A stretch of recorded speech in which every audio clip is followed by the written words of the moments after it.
अमृत के भारी के हो और कितना पियाई एगो माई बिना तो कैसे करे जावा चुराई हो भैया एगो माई बिना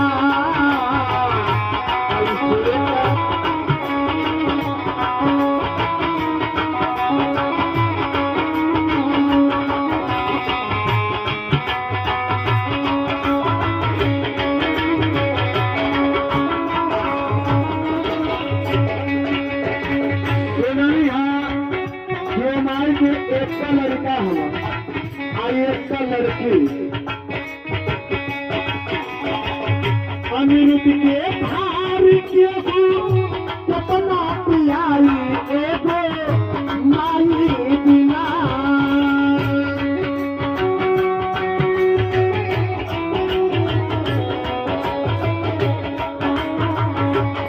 और हमारे सम्मान में ये भैया की तरफ से 21 रुपया चरणों में टूर्नामेंट पार्टी तैयार करती है।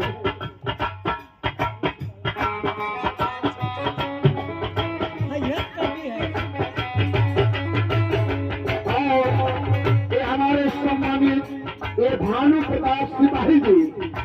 जिनके फुआ का आज अंतिम भोज है 100 रुपया भानु प्रताप सिपाही जी उनके फुआ का आज अंतिम भोज है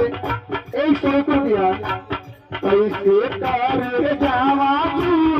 लाई हो भैया एगो माई बिना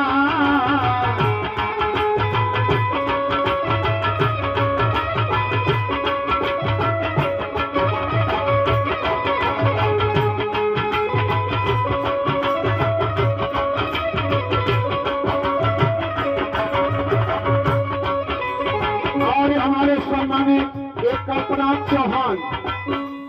साहब जी का 100 रुपया चरण में कल्पना पानी स्वीकार करती है लेकिन सिर को भाव में कहना है मिल जाला के रामती मिले सुख पूरा मिल जाला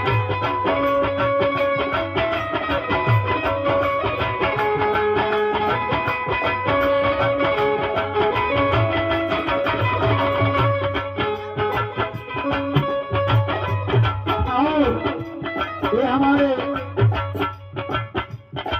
एक सम्मानित कलाकार साहब जी बहुत दिनों से हमारी इनकी प्रेम कहानी दोस्ती यारी चलती है हमारे साथ बहुत बढ़िया काम भी करते हैं। इस साहब के बहन के तरफ से 21 रुपया डोरी में तेल लगाने के लिए मिल जाला की रामती मिले सुख पूरा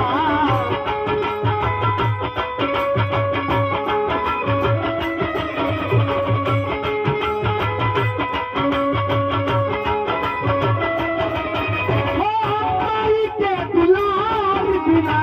सब कुछ अधूरा